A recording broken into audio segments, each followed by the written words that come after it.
সেটা আপনারা স্বীকার করেছেন। গুরুত্বপূর্ণ কয়েকটি বিষয় আমরা আপনাদের সামনে নিয়ে আসতে চাই আজকে। বিষয়গুলো কি সে সম্বন্ধে আপনারা জানেন। আমার সঙ্গে আমাদের হোলি খেলে পৌঁছেছে সায়ন্তন বসু এবং মাদিকে জয়প্রকাশ মজুমদার, আপনারা সবাই চেনেন। আমরা যে বিষয়গুলো নিয়ে বিষয়গুলো সম্বন্ধে আপনাদের অবহিত করতে চাই সেগুলো সম্বন্ধে জয়প্রকাশদা আপনাদের বিস্তারিতভাবে বলবেন। আজকে আপনারা জানেন দুপুরবেলা ইলেকশন কমিশন অফিসে যাওয়া হয়েছিল। মূলত তিনটি বিষয় নিয়ে আমাদের অভিযোগ ছিল।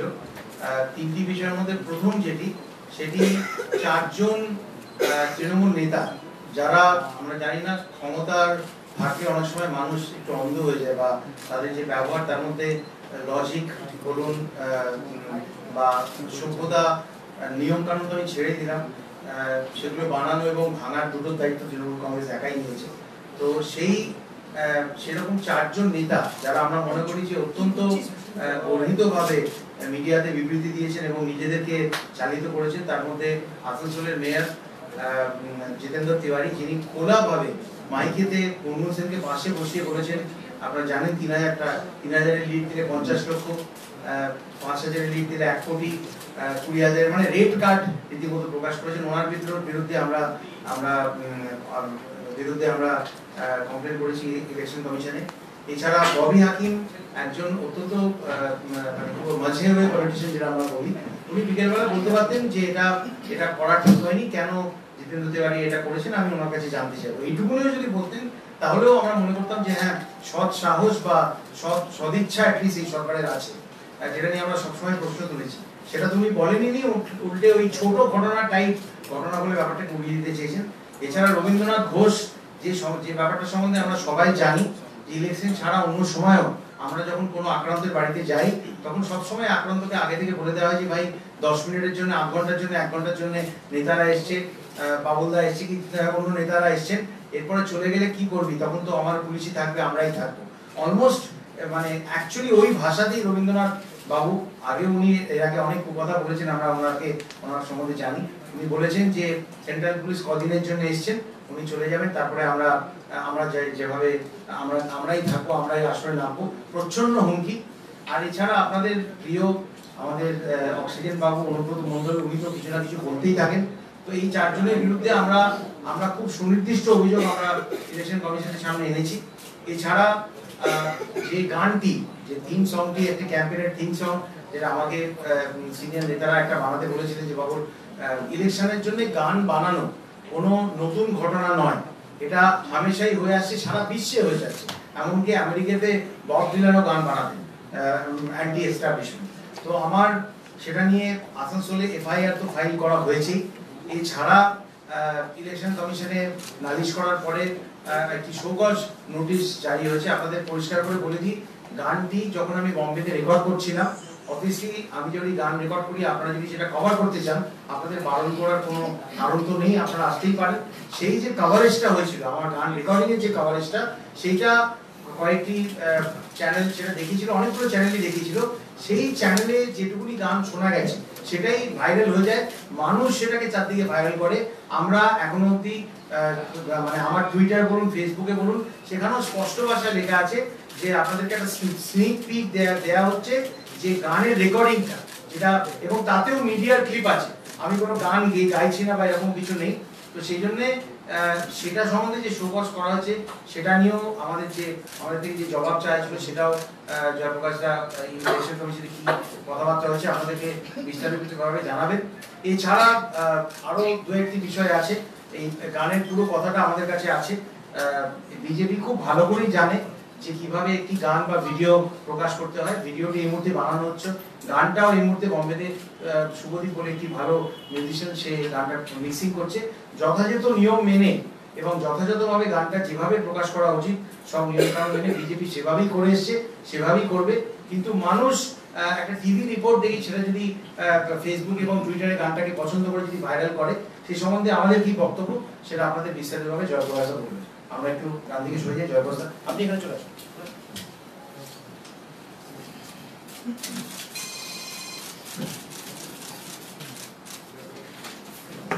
জয়প্রকাশদা বলার আগে একটা জিনিস আপনার সঙ্গে জিজ্ঞেস করি, কমিশনের একটা সুনির্দিষ্ট বক্তব্য যেটা যে এই যে গান, সেই গানটা কার্যত এটা একটা বিজ্ঞাপন। তো সেই ক্ষেত্রে আমি সেই উত্তর দিচ্ছি। এক মিনিট, বিজ্ঞাপন, এবং সেই হেতু এই বিজ্ঞাপন কোনো রকম সম্প্রচারের ক্ষেত্রে বাবুল সুপ্রিয়র অনুমতি নেওয়া উচিত ছিল। বিজ্ঞাপন কিভাবে দেয়? কোনো ধরুন আপনার কাগজে বা কোনো টেলিভিশন চ্যানেলে যদি আমি বিজ্ঞাপন দিতে চাই, প্রথমে আমাকে কি করতে হবে? আপনার থেকে রেট কার্ড দিতে হয়, কত টাকা খরচা হবে, আপনি কত আমায় চার্জ করবেন, তাই না? সেটা দেওয়ার পর তবে তো সেটা বিজ্ঞাপন হয়। এই ক্ষেত্রে তো 1 টাকা খরচা হয়নি, পাবলিক তো তাদের নিজেদের ফেসবুক টুইটারে এটা ইউজ করছে, তাহলে বিজ্ঞাপন কি করে হয়? তো সেই সম্বন্ধে স্পষ্টভাবে পরিষ্কারভাবে আপনাদের জানাচ্ছি। প্রথমেই আমি যে প্রথম যে ইস্যুগুলো বললো আপনারা ভালো করেই জানেন, এবং সব থেকে বড় কথা আজকে সকালবেলায় আমরা গিয়ে কমপ্লেন করার পরে আসানসোলের চেয়ারম্যান, মেয়র, কর্পোরেশনের মেয়রকে শোকজ করা হয়েছে, এবং আমরা আরেকটা দাবি করেছি, সেটা আপনাদের জানিয়ে দিই। যে 4 জনের নামে আমরা কমপ্লেন করেছি, আমরা বলেছি তারা হ্যাবিচুয়াল ব্রিচ করছে এমসিসি। শুধু এই ইলেকশন না, তাদের ক্ষেত্রে আমরা পুরনো 4টে ইলেকশনের সিডি এবং ভিডিও সংযুক্ত করে আমরা এইটা দাবি করেছি, রবীন্দ্রনাথ বাবু কিংবা অনুব্রত মণ্ডল বা ফিরহাদ হাকিম, আপনাদের মনে আছে মিনি পাকিস্তানের ঘটনা 2016, এরা হ্যাবিচুয়াল অফেন্ডার, জিতেন্দ্রও তাই। সুতরাং এইবার আপনারা শুধু ফোকাস করবেন, তারা একটা উত্তর দেবেন, আপনারা নিশ্চিন্ত হয়ে যাবেন, যাকে যাকে বলবেন, সেটা চলবে না। যেভাবে আমরা দেখেছি বিভিন্ন পুলিশ অফিসার, আইপিএস, আইএএসদের তাদের কৃতকর্মের জন্য ইলেকশন প্রসেস থেকে সরিয়ে দেওয়া হয়। আপনারা জানেন অনেক পুলিশ অফিসার, আইএএস অফিসারকে ইলেকশনের সময় কাজ করতে দেওয়া হয় না তাদের রেকর্ড দেখে। ঠিক সেইভাবে এদের অধিকার আছে রাজনৈতিক নেতাদের ক্ষেত্রেও তাদের ইলেকশন প্রসেস থেকে সরিয়ে দেওয়ার, যে তোমরা এই ইলেকশনে কোনোভাবে অংশগ্রহণ করতে পারবে না। সেই কাজে, সেই ব্যাপারে আমরা বলেছি, আগ্রহ প্রকাশ করেছি যে আপনারা এই 4 জন নেতার জন্য, তৃণমূলের এই 4 জন অন্তত নেতার জন্য আপনারা এটা করুন যে এদের ইলেকশন প্রসেস থেকে সরিয়ে দিন। এই বার্তা যাওয়া উচিত যে যে কেউ যে কোনো ভাবে এমসিসি এইভাবে স্বেচ্ছায় এইভাবে লঙ্ঘন করতে পারে না। এবার আসি যেটা আপনারা বলছিলেন যে বাবুল সুপ্রিয়র গানের ব্যাপারে।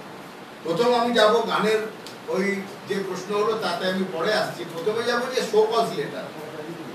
আমরা আজকে কিন্তু একটা পরিষ্কার কথা সিইও কে জানিয়েছি যে এই শোকজ লেটার ড্রাফট কে করেছে, আপনার অফিসে করেছে। আপনি কি দেখেছেন শোকজ লেটারের ড্রাফটিং, মানে তার বয়ানটা কি আছে? এবং এই ড্রাফটিং কোথায় হয়েছে? আপনার অফিসে হয়েছে, সিইওর অফিসে হয়েছে, না তৃণমূলের অফিসে হয়েছে? আমরা পরিষ্কার বলেছি, কারণ আমরা জানি যে সিইওর অফিসের কোনায় গোছায় একটা ঘুঘুর বাসা তৈরি হচ্ছে, সেখানে ডেপুট করা হচ্ছে বেশ কিছুদিন ধরেই তৃণমূল পন্থী অফিসারদের। এবং এই যে ড্রাফট শোকজ লেটার, তার উত্তর বাবুল সুপ্রিয় কালকের মধ্যেই দেবে, 48 ঘন্টা আছে, আমাদের তৈরি হচ্ছে এবং সেই উত্তরও যাবে।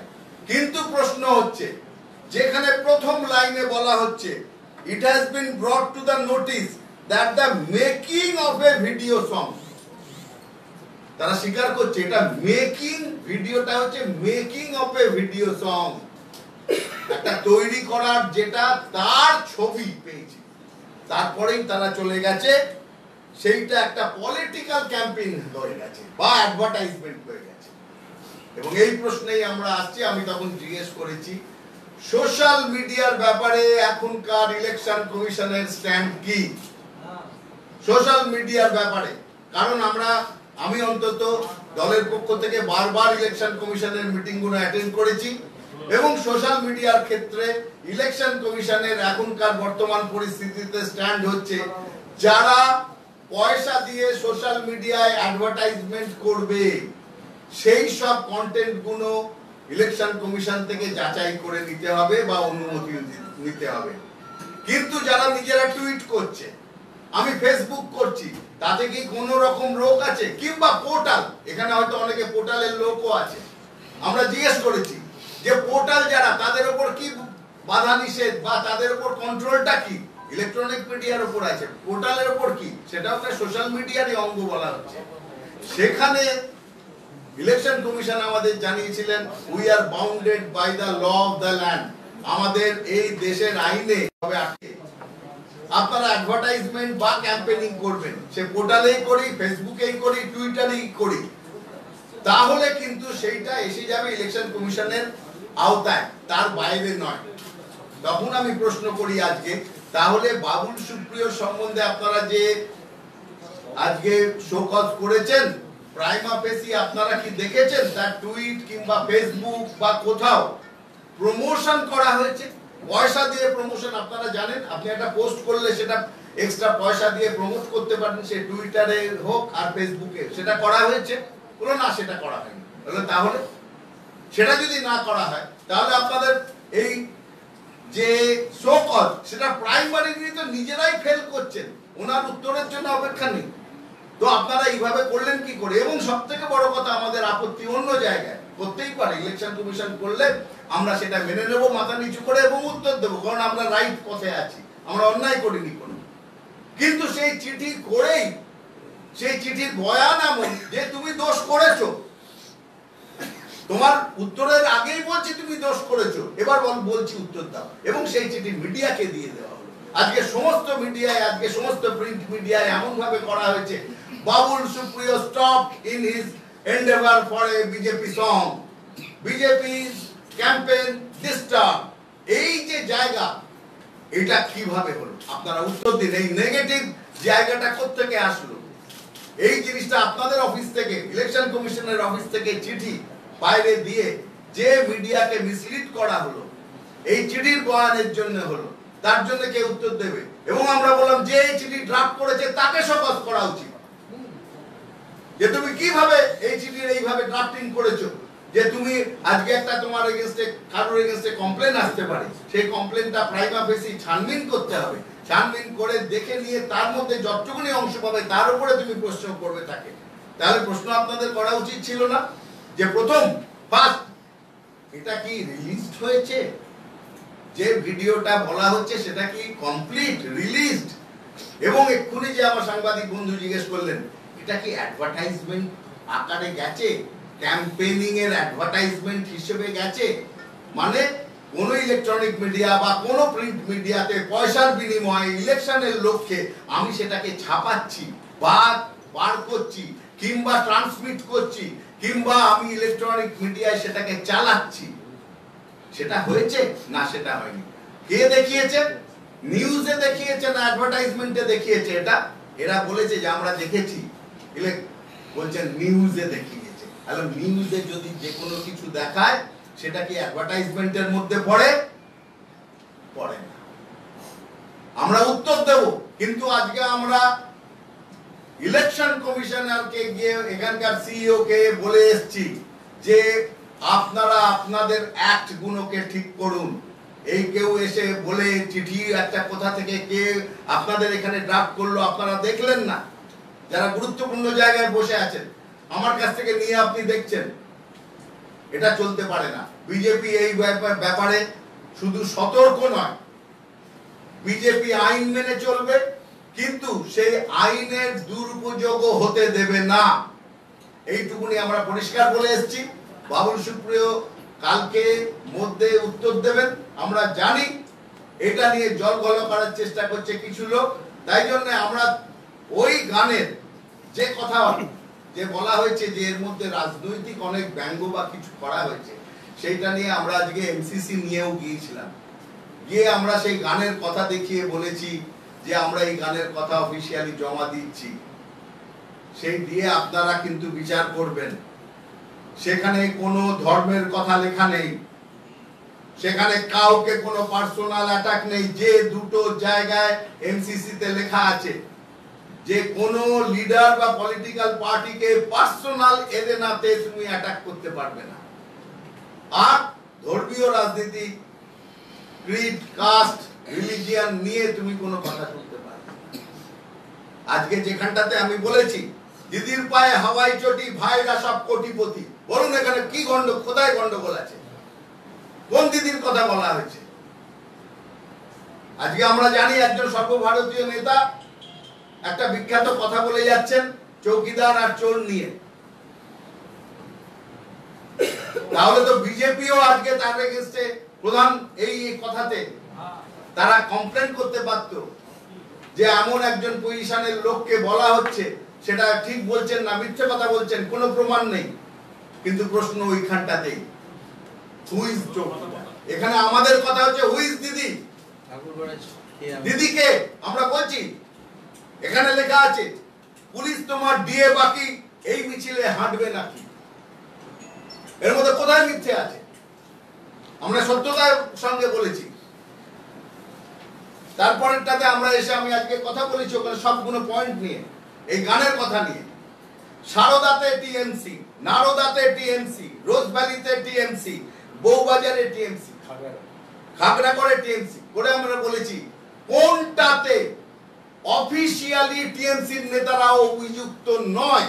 একটাতে বলুন যে এইখানে অফিশিয়ালি অভিযুক্ত নয়। নারদাতে অফিশিয়ালি অভিযুক্ত নয়, সারদাতে অফিশিয়ালি অভিযুক্ত নয়, রোজভ্যালিতে অফিশিয়ালি অভিযুক্ত নয়। কোন জায়গায় আপনারা বলবেন যে আমরা যে বিষয়টা বলছি সেটা মিথ্যাচার বা বানিয়ে বলছি?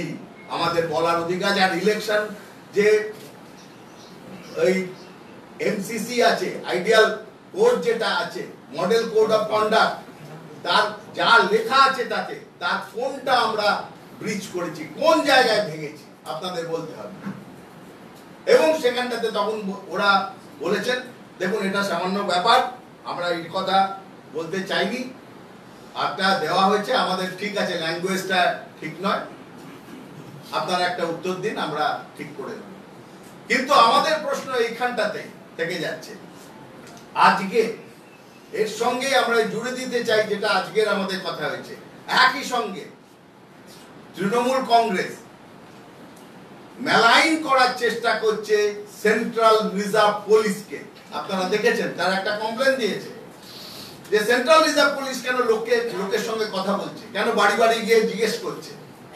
প্রশ্ন হচ্ছে এখানেই, সেন্ট্রাল রিজার্ভ পুলিশ জিজ্ঞেস করতে পারবে না, আর স্টেটের পুলিশ বাড়িতে গিয়ে দরজা ভেঙে ঢুকে কলার ধরে নিরপরাধ লোকগুলোকে বার করে নিয়ে আসতে পারবে? তুই বিজেপি করিস কিনা বল। কোন রাজত্ব চলছে? সেন্ট্রাল রিজার্ভ পুলিশ এসছে, তারা কাউকে চেনে না কাউকে জানে, তারা বাড়ি বাড়ি যাচ্ছে, হাতে এত বড় হিসেব আছে, তারা ক্রিমিনাল রেকর্ডের হিসেব নিয়েছে। আমরা দেখেছি, আপনারাও দেখেছেন, নর্থ ক্যালকাটা, সাউথ ক্যালকাটা, বিভিন্ন জায়গায় বাড়িতে কড়া নেড়েছে, নিয়ে হিসেব দেখে বলেছে এই বাড়িতে এই নামের একজন হ্যাবিচুয়াল ক্রিমিনাল থাকে, ক্রিমিনাল অফেন্ডার থাকে। আপনারা জানেন সেই ক্রিমিনালদের রেকর্ড তারা থানা থেকে পেয়েছে, সে কোথায় তাকে বলে দেবেন যেন ইলেকশনের সময় কোনো গন্ডগোল করার চেষ্টা না করে। এটাতে তো তাদের হাততালি দেওয়া উচিত, ববি বাবুদের তো হাততালি দেওয়া উচিত। ওর পুলিশ যেটা করছেন না একটা স্বাভাবিক ইলেকশন করার জন্য, সেটা সেন্ট্রাল পুলিশ এসে করছে, সাধারণ মানুষকে ভরসা দিচ্ছে। এই সাধারণ মানুষ, তার মানে ওনার ভরসা নেই, তার মানে এই সাধারণ মানুষ ভোট দেবে না ওদের, ওরা জানে। যদি ভোট দিতে দেওয়ার সুযোগ দেওয়া হয়, ববি বাবুরা জানেন যে এরা আমাদের ভোট দেবে না, তাই জন্য এবার কাকে আটকাতে হবে? সেন্ট্রাল পুলিশকে আটকাও, সিআরপিএফ কে আটকাও, যেন ভোটটা পঞ্চায়েতের মতন হয়, স্টেট পুলিশের আন্ডারে 100 জনের উপর যাতে প্রাণ যায়, আমরা সমস্ত ভোটটা লুট করতে পারি। কিন্তু আমি আবার বলে দিচ্ছি হুঁশিয়ারি দিয়ে, আমরা ইলেকশন কমিশনকেও বলে দিয়েছি, নিশ্চিদ্র ভোট করতে হবে, যেন ছুঁচ না বলতে পারে, বুথে যেন কোনো লোক না, এক্সট্রা লোক ঢুকতে না পারে।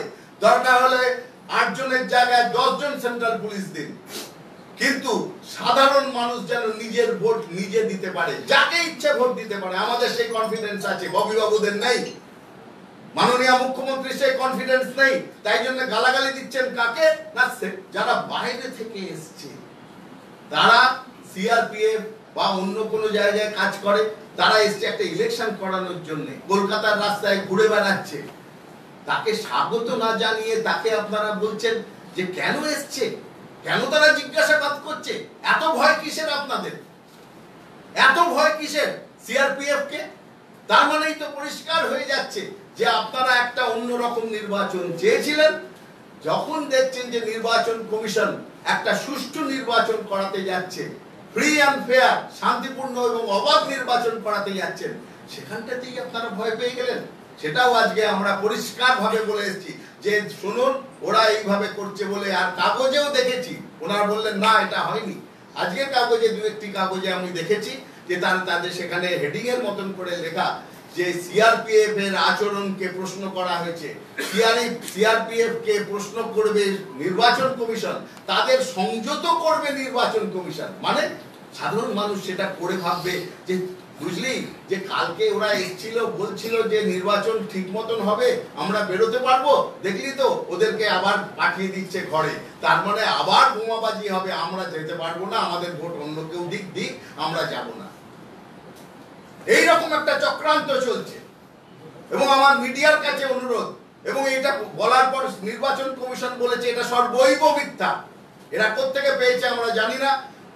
সিআরপিএফ এর কার্যকলাপে নির্বাচন কমিশনের যে ইনস্ট্রাকশন আছে সেই ইনস্ট্রাকশন বলবৎ আছে, তাদেরকে নতুন করে কোনো রকম ইনস্ট্রাকশন বদল বা পরিবর্তন বা তাদের ফেরত আনা বা তাদের অন্য কিছু বলা এর কোনো জায়গা নেই। যা কাজ করছিল তারা করবে। সুতরাং আমি আজকে আপনাদের মাধ্যমে বলছি যে একটা সুষ্ঠু নির্বাচনের জন্য যেরকম নির্বাচন কমিশনের সমস্ত উদ্যোগকে স্বাগত জানাচ্ছি আমরা, মিডিয়ারও তার দরকার যে সমস্ত উদ্যোগকে স্বাগত জানানো, এবং তৃণমূল কংগ্রেসকে বিশেষভাবে বলবো আমরা, আপনারাও আসুন, এই গণতন্ত্রের যোগ্য যে হবে আনন্দ উৎসব হবে, সেখানটা দুঃখ উৎসব না করে, সেটাকে ব্যাহত না করে নির্ভয়ে আসুন। যে জিতবে জিতবে, যে হারবে হারবে, জেতা হারা পড়ে, কিন্তু খেলার নিয়মটা মেনে খেলুন, সেখানে ফাউল করবেন না, ফাউল করা ঠিক নয়। बाबुल, मेरे दो सवाल है आपसे। पहला तो ये कि इलेक्शन कमीशन ने आपको जो शोकॉज नोटिस भेजा था, क्या फॉर पोल कोड वायलेशन, उसका जवाब आपको 48 आवर्स में देना था? पहला तो ये कि क्या आपने जवाब दे दिया, नहीं तो कब देंगे? दूसरा सवाल ये, जो नोटिस आपको भेजा गया है शोकॉज नोटिस, उसके कंटेंट्स आपको शायद आपत्तिजनक लग रहे हैं, तो वो क्या कंटेंट्स एक बार बताइए जिससे आप सहमत नहीं है। देखिए, मेरे ख्याल से जयप्रकाश जी ने बहुत क्लियरली ये बात बताई है। उन्होंने खुद उस लेटर में जो है मान लिया है कि ये इसका रिकॉर्डिंग का कवरेज, आपको भी मालूम है, अगर हम आपको जो हम गाना रिकॉर्ड करने जा रहे हैं, अगर हम ये कह रहे हैं कि मीडिया उसे कवर नहीं कर सकती, तो वो मीडिया के फ्रीडम के ऊपर एनक्रोचमेंट होगा। तो मीडिया ने जो बॉम्बे में मेरी रिकॉर्डिंग को जिस तरीके से चैनल्स में दिखाया, वही चीज जो है लोगों को अच्छा लगा, वो मीडिया में वायरल हो गया, फेसबुक ट्विटर में वायरल हो गया। जो जैसे मेरे दोस्त ने पूछा मुझे, और इलेक्शन कमीशन ने अपने लेटर में भी लिखी है कि इसमें कोई क्या किस, हम जवाब तो कल देंगे, लेकिन जो सवाल आज जयप्रकाश जी ने बहुत जायज सवाल जो उनको किया है कि कहाँ इसमें खर्चा हुई है, कौन से तरीके का एडवर्टाइजमेंट हुआ है, मीडिया में जो न्यूज दिखाई गई है उसमें किसी तरीके का खर्चा नहीं है, गाना बन रही है, रिकॉर्डिंग दिखाया गया है, वो भी दिया गया है, ऑफिशियली गाना रिलीज किया जाएगा, जैसे उन्होंने कहा कि ये इसका जो लिरिक्स है उसको जमा कर दिया गया है, और उसमें जो भी लाइन है उसमें कौन सा लाइन गलत है, कैंपेनिंग करते वक्त दीदी कहा गया है, कहीं पे ममता बनर्जी भी यूज नहीं है, या किसी का नाम नहीं लिया गया है, जो उनका एलिगेशन है कि हम ये कह रहे हैं। तो जो बयान उसका है, जो उसका जो फॉर्मेट है, उसके बारे में जयप्रकाश जी ने नाराजगी जताई है, और कुछ सवाल उन्होंने किया है जो आपको मालूम है। कल इसका जो जवाब हमारी तरफ से, जो मेरे तरफ से जो जवाब उनको देना है मुझे, वो जवाब हम जरूर देंगे, लेकिन इस लेटर के ड्राफ्टिंग में जो हमें जो खामियां दिखी है, वो भी इलेक्शन कमीशन के सामने, वो भी हमने उनके संज्ञान में ये रखा है, क्योंकि हमें लगता है कि इलेक्शन कमीशन के अंदर भी कहीं कहीं जो है ड्राफ्टिंग जो है वो शायद करेक्ट इंटेंशन से जो है कुछ लोग हो सकता है करके और उसको मीडिया के सामने रिलीज कर देना, ये मेरे ख्याल से बहुत ही इनअप्रोप्रिएट है, और ये सवाल हमारे पार्टी की तरफ से जयप्रकाश जी ने सुबह उठाई। पिछले कुछ दिनों से हम सुन रहे हैं कि बीजेपी के कैंडिडेट लिस्ट का ना जो है वो जारी किया जाएगा, लेकिन हर रोज ये डिले होता जा रहा है। क्या कारण है कि कैंडिडेट लिस्ट अभी तक जो है जारी नहीं किया गया है? ये सबसे बड़ी बात है कि अभी बीजेपी के कैंडिडेट बनने के लिए ना पहले जो है कैंडिडेट ढूंढना पड़ता है। अभी 42 सीट के लिए हमारे पास 84 बहुत ही बेहतरीन कैंडिडेट है, तो कभी कभी डिसीजन लेने में थोड़ा सा समय लगता है। और ये मत भूलिएगा, बीजेपी एक नेशनल पार्टी है, ये तृणमूल कांग्रेस या एआईएडीएम के नहीं है जो एक स्टेट में वो है सीमाबद्ध है। तो बीजेपी की तरफ से कल जैसे आपने देखा है कि छत्तीसगढ़ के बारे में डिसीजंस हुए, तो कभी-कभी अल्फाबेटिकली जो है उसमें भी W थोड़ा लेट में आता है, तो एक दो दिन के आगे पीछे होने से बीजेपी को कोई फर्क नहीं पड़ने वाली है। जो दिलीप दा ने भी जो बात कही है, मेरे ख्याल से जैसे आपको लग रहा है, हमें भी ये लग रहा है कि आज रात को नहीं तो कल जो है हमें जो है नाम में मोहर लग जाएगी। आप कुछ पूछ रहे थे? আপনি টুইট করেছেন যে মুখ্যমন্ত্রীর ভাইপোর স্ত্রী 2 কেজি সোনা নিয়ে ধরা ঠিক করেননি, কারণ ওনাকে ছেড়ে দেওয়া হয়েছে, কিন্তু তার কোথাও কোনো প্রমাণ নেই। কিন্তু আপনি টুইট করেছেন যে আইনি পথে আমি যা করার করছি। এবার যার কোনো প্রমাণ নেই সে বিষয়ে আপনারা এগোবেন কি করে? সিসিটিভি ফুটেজ তো আছে না, সিসিটিভি ফুটেজ তো আছে, তো সেটার জন্য যে মন্ত্রীদের সঙ্গে কেন্দ্রের যে মন্ত্রীদের সঙ্গে কেন্দ্রীয় মন্ত্রী হিসেবে দেখুন, যখন যদি কোথাও আগুন দেখা যায়, if there is smoke there must be some fire. সবাই এটা নিয়ে কথা বলছে, আমি তো মিডিয়ার মাধ্যমে জানতে পেরেছি, আপনাদের মিডিয়া বন্ধুরাই সব জায়গায় দেখিয়েছে, ভিডিও ফুটেজ দেখিয়েছে, বড় বড় ডিটেল সহকারে সব জায়গায় খবর বেরিয়েছে। তো কারোকে না কারোকে অ্যাক্ট তো করতেই হবে। আমি অ্যাক্ট করি আর না করি এর একটা রিপোর্ট তো ডেফিনেটলি দিল্লিতে যাবে। আর এটার ক্ষেত্রে যেহেতু কাস্টমসকে জোর করে কোনো নথিপত্র রাখতে দেওয়া হয়নি, কোনো কিছু ডিটেন করা হয়নি, কিন্তু ডিটেন করে তো তাকে পাশে বসিয়ে রাখা হয়েছিল। তারপরে যে জিনিসগুলো আপনারাও জানেন, আমিও মিডিয়ার মাধ্যমে জানি, আমি পরিষ্কার টুইটে লিখেছি যে আমি কোনো রাজনৈতিক কমেন্ট করবো না, কিন্তু যদি কোনো ধরনের কোথাও কোনো ধরনের এত বড় সিরিয়াস ঘটনা যদি আমার সামনে নিয়ে আসা হয় এবং মিডিয়া যদি ফোন করে জিজ্ঞেস করে যে আপনি কলকাতায় রয়েছেন, আপনি সম্বন্ধে কী ব্যবস্থা নিচ্ছেন, তাহলে আমি এটাই বলবো। একটু আগেও আমার সঙ্গে কথা হয়েছে, আমি কোনো মন্ত্রীর নাম নেবো না, কিন্তু সিনিয়র মন্ত্রীদের সঙ্গে আমার কথা হয়েছে এবং আমি রাজনৈতিক কোনো কমেন্ট করবো না। এটা সিসিটিভি ফুটেজ নিশ্চয়ই আছে, বাকি যে সমস্ত যা করণীয় সেগুলো করে এটার দুধ কা দুধ পানি কা পানি ডেফিনেটলি করা। নির্বাচন কমিশনের কি তৃণমূলের লোক আছে আপনাদের মনে হয়? যেরকম ভাবে ড্রাফটিং নিয়ে আপনারা প্রশ্ন করলেন, কি মনে হয় নির্বাচন কমিশনে এক সংখ্যক অফিসাররা আছে বা তৃণমূল ইনফ্লুয়েন্স করছে, ঠিক এটা যদি একটু বলেন। আমরা মনে করছি তো তাই, কারণ এর মধ্যে আমরা বেশ কিছু জায়গায় বেশ কিছু অফিসারদের বিরুদ্ধে আমরা বলেও ছিলাম। আপনারা জানেন যে যাদেরকে এমনভাবে অ্যাপয়েন্টমেন্ট করা হচ্ছে, গতবার 2016 ইলেকশনের সময়ও আমরা জানিয়েছিলাম যে নবান্ন থেকে একজন অফিসারকে ঠিক ইলেকশনের সময় ইলেকশন সিইওর অফিসে ট্রান্সফার করা হয়। এই ব্যাপারটা দেখুন চলবে, কারণ যখন রাষ্ট্রশক্তি, যেটা আপনারা দেখছি যে তৃণমূলের বিভিন্ন মিনিস্টার বলছেন যে রাষ্ট্রশক্তির সঙ্গে পেরে উঠবি, জ্যোতিপ্রিয় বাবু বলছেন যে আমাদের দলে যোগ দিয়েছেন অর্জুন সিং, তার বিরুদ্ধে বলতে গিয়ে বলছেন যে আমরা সরকার চালাই, রাষ্ট্র শক্তির সঙ্গে পারবে। তো এই রাষ্ট্রশক্তির যে বড়াই, এবং যেহেতু সিইওর অফিস এখানে আছে, সেইটাকে ইনফিল্ট্রেট করা, এইটা নিয়ে আমাদের একটুখানি সন্দেহ তো আছেই, এবং আমরা চাই ইলেকশন কমিশনের অফিস, সিইওর অফিস নিরপেক্ষভাবে কাজ করুক। বন্দ্যোপাধ্যায় সম্পর্কে একটি প্রশ্ন, আজকে সিপিএম এর মুখপাত্র গণশক্তিতে বেরিয়েছে যে এটা তো কেন্দ্র রাজ্য হাত মেলামেলি চলছে, অভিষেক বন্দ্যোপাধ্যায়ের স্ত্রী ওখানে ধরা পড়লেন কিন্তু বেরিয়ে গেলেন কি করে? আপনি তো প্রথম টুইটারে বিষয়টি দিয়েছেন, এই বিষয়ে আমি প্রথম টুইটারে দিইনি, আমি টুইটারে যখন লিখেছি এটার মাধ্যমে আমাকে প্রশ্ন করা হয়েছিল যেটা নিয়ে আপনারা কিছু বলছেন না কেন। আমি পরিষ্কারভাবে দেখুন, সব কিছুতে রাজনীতি করে তো কোনো লাভ নেই। গণশক্তি একটি রাজনৈতিক পত্রিকা, ওরা কি লিখছে সে সঙ্গে আমার কোনো কমেন্ট করার কোনো দরকার নেই, সেটা ওদের আভ্যন্তরীণ বিষয়, ওরা কি বলতে চাইছে, কি প্রপাগান্ডা করছে, আমার নান অফ মাই বিজনেস।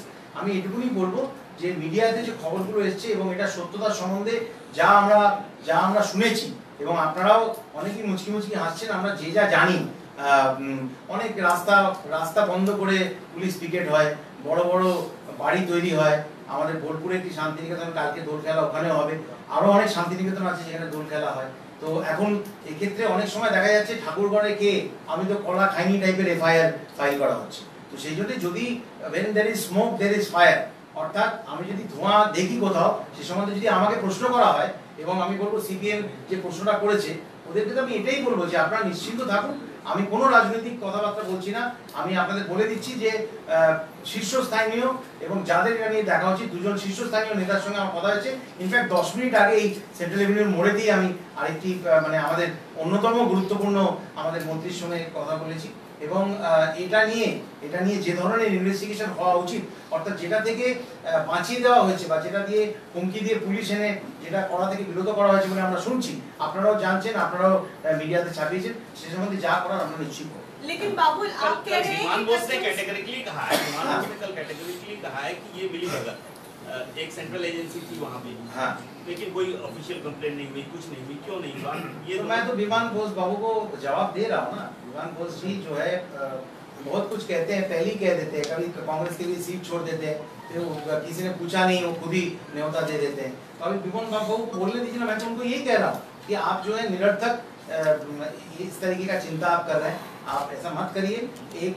अगर मैं केंद्रीय मंत्री हूँ, अगर मेरे सामने कोई सवाल करे तो मैं ये तो आप लोगों को खुश होना चाहिए कि मैं किसी तरीके का राजनीतिक बयानबाजी नहीं कर रहा हूँ। मैं ये कह रहा हूँ कि ये एक ऑफिशियल डोमेन के अंदर किसी ऑफिशियल नियमों का उल्लंघन किया गया है। एक बहुत ही गंभीर एक आरोप है जिसके बारे में आप लोग सब लिख रहे हैं और हमें सवाल किया जा रहा है, जैसे विमान बाबू सवाल किया कर रहे हैं हमें, तो इसका जवाब जो है, जैसे नीरव मोदी गिरफ्तार हो रही है, जैसे चोकसी जी को कॉर्नर किया जा रहा है, इसी तरीके से आपको जो है इसका जवाब विमान बाबू को ही मिल जाएगा। यही आपको मैं बताना चाहता हूँ। ममता बनर्जी ने आज বলেছেন যে নীরব মোদী ঘটাবে, বিজেপি ঘটাবে নীরবে, তুমি রবে নীরবে, এবং আরেকটা প্রশ্ন করেছেন উনি ভোটের মুখে, এটা নয় আছে, কি বলবেন? দেখুন, প্রথমত রবীন্দ্রনাথকে ভুল ব্যাখ্যা করা হচ্ছে। রবীন্দ্রনাথের গানের এভাবে দুর্ব্যবহার যাতে না করা হয় আমি মুখ্যমন্ত্রীকে অনুরোধ করবো না। নিজের অনেক কবিতা আছে, অনেক গান আছে যেটা বাঙালি ভালোবাসে। আমরা রবীন্দ্রনাথের সঙ্গে একই হোর্ডিংয়ে, ঋষি মনীষীদের সঙ্গে একই হোর্ডিংয়ে 10 জনের মধ্যে দিদিকেও আমরা দেখেছি। তো কেন রবীন্দ্রনাথকে নিয়ে টানাটানি করা? নীরব মোদীর সঙ্গে তুমি রবে নীরবে কেন? আমি দিদিকে অনুরোধ করবো যে আপনি মাথা ঠান্ডা রাখুন, গরম পড়েছে, বয়সও হয়েছে, এ ধরনের ক্ষমতা রবীন্দ্রনাথ ঠাকুরকে নিয়ে টানাটানি করবেন না। আর বাকি চাল নিয়ে বলতে গেলে তো আমাকে 2 টাকার চালে ফেরত যেতে হয়। মিথ্যে কথাটা কোনটা সেটা আপনারাও ভালো করে জানেন। আমি কোনো মন্তব্য করবো না। আমার মনে হয় যে কোথাও না কোথাও যেটা জয়প্রকাশ দা বললেন, আমরা সবাই জানি যে সেন্ট্রাল ফোর্স এসে যাওয়াতে ছাপ্পা ভোট করা যাবে না, এই টেনশনেতে সবাই ভুগছে এবং সেই জন্য চারদিক থেকে আমরা নানা রকমের উল্টোপাল্টা লজিকহীন, যুক্তিহীন বয়ানবাজি দেখছি। আমি সেটা থেকে বিরত থাকবো এবং সবচেয়ে বড় কথা হচ্ছে যে এই ধরনের উক্তির বিরুদ্ধে কোনো ধরনের প্রভোকেটিভ স্টেটমেন্ট দেওয়া বা রিয়্যাক্ট না করাটাই কিন্তু আমাদের সভ্যতা শেখায় এবং সেটাই আমি করবো। আমি কোনো ধরনের, আমি যেটুকুনি বলেছি এর বাইরে আমি আর কিছু বলবো না। বাকি ওনার গণতান্ত্রিক অধিকার, উনি যা বলছেন ওনাকে বলতে। নীরব মোদীর গ্রেফতারি নিয়ে আপনার কমেন্ট, এক এক করে বলুন। নীরব মোদীর গ্রেফতারি নিয়ে আপনার কমেন্ট চাইছি। নীরব মোদীর গ্রেফতারি আমার কি কমেন্ট থাকবে? দেশবাসী দেখছে, রাহুল গান্ধীকে আমার শুরু থেকেই বলে আসছি, উনি যা বলেন পুরোটাই সর্বৈব মিথ্যা, সর্বৈব মিথ্যা এবং একের পর এক সেই মিথ্যা কথাগুলো ধরা পড়ছে। আপনাদের এটাও বলেছি, নীরব মোদী, চোকসি, এরা এই যে লোনগুলো এরা কিন্তু ইউপিএ জমানাতে পেয়েছিল এবং নিজের অফিসিয়াল টেনিয়র যেটা তার শেষ দিনেতে চিদম্বরম জি এমন কিছু সই করেছিলেন কাগজে যে সইয়ের জন্য এই ধরনের লোন পাওয়া সহজ হয়ে গেছিল। রাহুল গান্ধী বলছেন যে চোকসি, নীরব মোদী, বিজয় মাল্যা এরা পালাচ্ছে কেন? এই জন্যই পালাচ্ছে যে ওরা জানতো যে এখন আর ইউপিএ গভর্নমেন্ট নেই, ইউপিএ গভর্নমেন্টের বড় বড় মাথা ওদের বাঁচাবে না, এখন চৌকিদার বসে আছে। আর এখন তো আমরা সবাই চৌকিদার, কাজে এরা ভয়ে পালাচ্ছে যে পালা ভাই, না হলে ধরা। কিন্তু যারা পালাচ্ছে তাদের মিশেল মামা হোক, ভদ্রচিজি হোক, সবাইকে ধরে তো আমরা ভারতবর্ষে নিয়ে আসছি। কাজে যা হচ্ছে সব তো মানুষের সামনেই হচ্ছে এবং ইউপিএর যিনি বিদেশ মন্ত্রী তিনিও পরিষ্কার বলেছেন ভারত যে রিকোয়েস্টটা করেছিল নীরব মোদীকে গ্রেফতার করার, সেটাতে রেসপন্ড করে ওনারা একটি কোর্টের অর্ডার অনুযায়ী তাকে গ্রেফতার করেছে। এবার আপনার অপেক্ষা করুন, খুব শীঘ্রই তাকে। তো দিদির অবভিয়াসলি এটা ভালো লাগার কথা না, কাজে উনি চাল গম এসব অনেক কিছু বলবেন, আমাদের শুনতে হবে। एक सवाल है, ये ममता बनर्जी ने कल कहा कि प्राइम मिनिस्टर अमित शाह तो संस्कृत का जो मंत्र उन्हें नहीं आता है वो कंपटीशन है, आपका क्या रिएक्शन है? देखिए दीदी, जब भी संस्कृत सरस्वती मंत्र से लेके धर्म के बारे में जब अलग अलग धर्म का नाम लेते हैं तो गलती से वो अलग अलग धर्म को लॉन्च भी कर देते हैं। तो दीदी का संस्कृत या दीदी का हिंदी बांग्ला इस सब के बारे में मैं ज़्यादा कुछ नहीं कहूँ तो अच्छा होगा, क्योंकि अगर उसे मैं एड्रेस करने जाऊँ तो फिर मैं भी जो कहूँगा उसमें भी जो है आप लोगों को गलत चीज़ें दिखाई देगी, सुनाई देगी। तो दीदी अलग अलग धर्म लॉन्च कर रहे हैं, फिर हो सकता है उन्हें प्रमोट भी करे बाद में, हम उसके बारे में कुछ ना कहे तो ही अच्छा। एक एक करके करिए, आप बोलिए। उसी से रिलेटेड सवाल है, कल सीएम ने कहा है कल मुख्यमंत्री ने कहा है कि भाजपा जो है मंदिर बनाने की बात करती है, लेकिन बंगाल में हम लोगों ने तारकेश्वर का विकास किया, स्काई वॉक बनवाया दक्षिणेश्वर में। स्काई वॉक में आपको मालूम है ना केंद्र सरकार ने कितने पैसे दिया है, वो बात उन्होंने नहीं कही है, ये भी झूठ है। चलिए भगवान के नाम वो झूठ है। सवाल पूरा हाँ। स्काई वॉक भी बनवाया है और जो गंगा सागर में है वो मंदिर को पूरा हम लोगों ने नए तरीके से निर्माण किया है। हम लगातार बंगाल में विकास कर रहे हैं, लेकिन केंद्र सरकार एक राम मंदिर नहीं बना पा रही है। सिर्फ टीका लगा लेने से सुनिए ना, दीदी को शायद मालूम नहीं होगा, बंगाल में रहते हैं, कई बार वो अगर मुख्यमंत्री के सीट पे जिस तरीके गरिमामय बातचीत करना चाहिए, अगर उसी में वो कायम रहते तो उनको ये दिख जाती कि सुप्रीम कोर्ट में ये मामला चल रहा है और इसके बारे में प्रधानमंत्री जी ने खुद ये बात कही है। जब बहुत सारे लोगों ने कहा कि ऑर्डिनेंस लाना चाहिए मंदिर बनाने के लिए, प्रधानमंत्री जी ने बहुत ही सफाई के साथ ये बात कह दी है कि पहले जो जुडिशियल जो काम चल रहा है वो संपूर्ण होने के बाद पहले सुप्रीम कोर्ट क्या न्यायालय क्या निर्णय लेती है हम उसका इंतजार करेंगे। और वही तो देश का उच्चतम सुप्रीम कोर्ट जो है उसी चीज के बारे में सुनवाई कर रही है। एक 3 सदस्यीय का कमेटी बनाई है जिसके बारे में आलोचना जो है सलाह परामर्श जो है वो की जाएगी। उस वक्त दीदी जो है तृणमूल नेत्री होने के नाते बात कर रही है, तो माननीय मुख्यमंत्री अगर अपने माननीय मुख्यमंत्रित्व के बारे में अगर ख्याल रखती तो इस तरीके के बयानबाजी नहीं करती है। अब वो जो कर रही है वो एपीजमेंट पॉलिटिक्स को बैलेंस करने के लिए गंगा सागर में मंदिर को साफ करा रही है, लेकिन इससे पाप जो है वो धुलने वाली नहीं है। अगर उनको किस तरीके से सफाई अभियान करना चाहिए और किस तरीके से इस तरीके का एक वर्ल्ड रिनाउंड चीज को देखना चाहिए, करना चाहिए, देखना है, तो प्रयाग में जाके एक बार शायद एक बार नहा भी लेते तो अच्छा होता, वो भी देख लेते। और योगी आदित्यनाथ जी की सरकार ने इंटरनेशनली किस तरीके का काम किया है, इंटरनेशनल स्टैंडर्ड का, जिसमें इंटरनेशनल संस्थाओं ने ये बात कही है कि फीफा वर्ल्ड कप से भी ज्यादा सुंदर प्रयाग का जो है बंदोबस्त है। तो वो अगर देख के आती तो शायद जो है ये इस तरीके का राजनीतिक बयानबाजी से वो चूक जाते। आप कुछ पूछ रहे थे, बताइए, आप पूछ रहे थे। हो गया। Today Nirav Modi has been arrested finally. The opposition parties were very skeptic about the Prime Minister's approach towards the entire issue. What would you say now, just ahead of election? There is no question of the opposition. You know, the opposition made things very easy for you. You have to go to just one place, take one picture of the Mahagathbandhan, and you get the names and the pictures of all the corrupt leaders standing in one platform. Someone is on bail, someone brother or father is in jail. So they are all together. And they are all there together for a magnified intention. See, these questions, Rahul Gandhi has been asking, why did Nirav Modi, why did Vijay Mallya, why did Chokshi flee the country? It's very simple, because they don't have the UPA or the big heads of UPA to save them. We are all chowkidars now.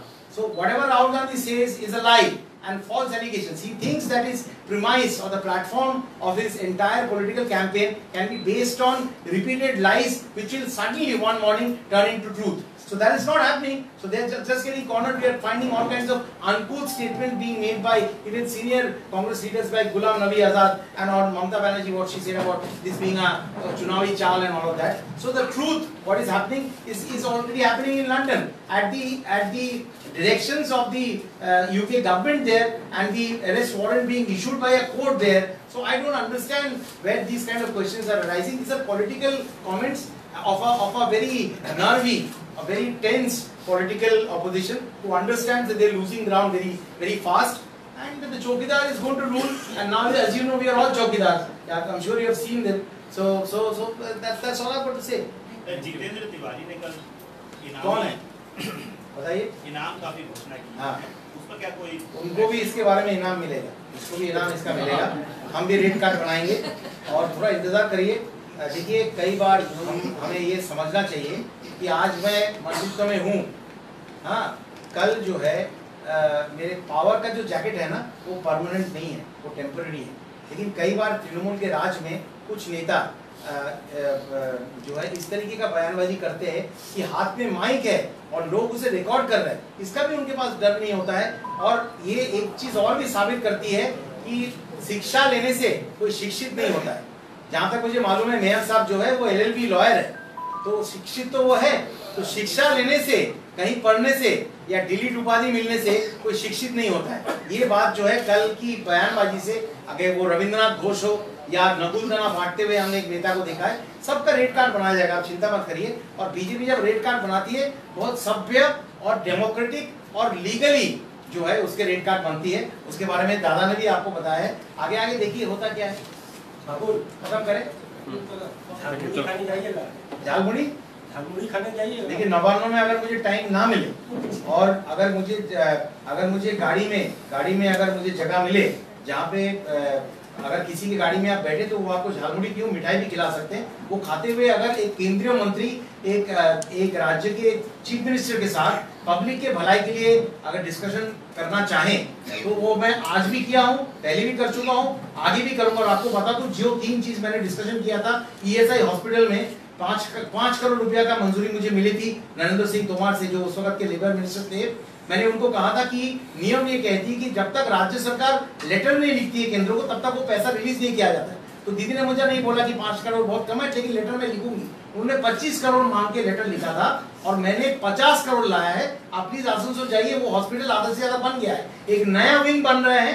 और वहां का श्रम मंत्री जिन ESI जिसके under में है Malay घटक, जब उसका उद्घाटन हो रहा था संतोष गंगवार जी के साथ, पुलिस भेजी थी क्योंकि उनको लगा था कि हॉस्पिटल के अंदर माइक बजा के हम लोगों को डिस्टर्ब कर रहे हैं। तो इतना डरे हुए वो लोग हैं। एक बात वो था। दूसरा ईस्ट वेस्ट मेट्रो, आपको मालूम है देश में सबसे पहली बार गंगा के नीचे से, वाटर बॉडी के नीचे से 2 टनल बनाए गए थे। मैं खुद चल के प्रधानमंत्री जी के पास गया था कि ईस्ट वेस्ट मेट्रो का दायित्व मुझे दीजिए, मैं उसको सॉल्व करूंगा। आपको भी मालूम है कई बार गंगा के नीचे तक मैं गया हूँ, उसका मिट्टी भी प्रधानमंत्री के हाथ में पहुंचाया हूँ। और वो ईस्ट वेस्ट मेट्रो चारों तरफ उसकी टेस्टिंग भी हो चुकी है। बहुत जल्द वो ईस्ट वेस्ट मेट्रो आपके सामने चलेगी, जो सेक्टर 5 से हावड़ा मैदान को कनेक्ट करेंगे। तो ये सारी डिस्कशंस अगर झालमुड़ी खाते वक्त गाड़ी में कॉन्स्टिट्यूशनली अगर हो, हम बीजेपी के नेता जो है वो तृणमूल की नेत्री के साथ मिलने नहीं गए थे, एक चीफ मिनिस्टर के साथ एक केंद्रीय मंत्री को जो जूनियर है उनको नवान्न काफी बड़ी बिल्डिंग है वहां पे अपॉइंटमेंट नहीं मिली, गाड़ी में अपॉइंटमेंट मिली थी। मैंने उसका सदव्यवहार किया है, उसको मैंने यूटिलाइज किया है। इसके लिए आप लोगों को मुझे दाद देना चाहिए। और ये सारे जो अफवाहें इस वक्त फैल रही है कि जो आसनसोल में मुनमुन सेन को दी गई है, कई लोग कह रहे हैं कि हमें फुल टॉस दिया गया है, ये झालमुड़ी एपिसोड का दूसरा हिस्सा है, हमने सेटिंग कर लिया, इससे मेरी बदनामी हो, ऐसा मत करिए। हम बहुत मेहनत कर रहे हैं और ये सारे मैं बंगाल के लिए किया। हाँ, जब बंगाल के लिए मैंने इतना काम किया है, सेंटर ऑफ एक्सेलेंस मैंने खड़गपुर में बनाया, आपको मालूम है कौन कौन उसमें पार्टनर है। तो ये सारी चीजें 30 साल से फराक्का में गेट बंद होकर पड़ी हुई थी हिंसा के लिए, इलिश आप लोग पसंद करते हैं, वो भी सारी चीजें मैंने नितिन गडकरी जी से करवाया। तो प्लीज आप इस तरीके के इल्जाम ना लगाए। आपको चाहिए आप हमारे साथ आइए, साथ में मिलकर झालमुड़ी खाइए। हो गया, इतना हम सिखा भी नहीं पाएंगे, अभी तक ऑफ एयर हो गया। বিজেপি বলছে 42টা আসনের মধ্যে 22টা কখনো 23টা আসন পাবে। হ্যাঁ, রাজ্যের প্রধান মানে বিরোধী দল মানে বিজেপির প্রতিপক্ষ তৃণমূল। হ্যাঁ, এটাই তো বিরাট ব্যাপার, তৃণমূল আপনি স্বীকার করছেন না না, এটা তো ফ্যাক্ট, আমি সেটা নিয়ে অস্বীকার করছি। আমি বলছি যে এই জায়গায় দাঁড়িয়ে তৃণমূল প্রচার শুরু করে দিয়েছে, তৃণমূল অনেক মানে তারপর প্রার্থী তালিকা ঘোষণা করে দিয়েছে। সেই জায়গা থেকে প্রার্থী তালিকা ঘোষণা নয়, প্রচার শুরু করতে পারছে না। সামগ্রিকভাবে কর্মী সংস্থাগুলোর মধ্যে একটা হতাশা তৈরি হচ্ছে। এই জায়গাটা একদমই নয়, এটা একদমই ঠিক নয়। এই আসানসোলে গিয়ে দেখুন প্রত্যেকটা জায়গায় বিজেপির সংগঠন এই মুহূর্তে এতটাই স্ট্রং হয়ে গেছে, সব জায়গাতেই দেখুন। যেমন আমি বলছি যে আমরা সবাই নরেন্দ্র মোদীর সৈনিক, কোন সৈনিককে কোন কেন্দ্রে দাঁড় করানো হবে খালি এইটুকুনি বলা বাকি আছে। বাকি আমাদের বৃহত্তর লড়াইটা গণতন্ত্র হত্যার বিরুদ্ধে, মমতা ব্যানার্জির নৃশংস রাজনীতির বিরুদ্ধে, টিএমসির অপশাসনের বিরুদ্ধে। ওই লড়াইটাতে তো আমাদের বহুদিন ধরে সেই লড়াইটা তো চলছে।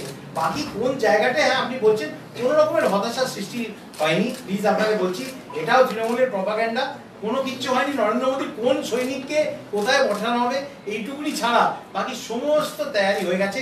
সবাই নিজের নিজের কাছে অত্যন্ত ব্যস্ত। আপনি চেষ্টা করে দেখুন, চারদিকে সব জায়গায় গিয়ে দেখুন, BJP absolutely ready.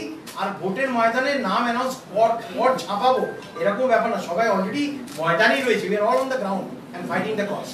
That's it. Thank you so much. Thank you.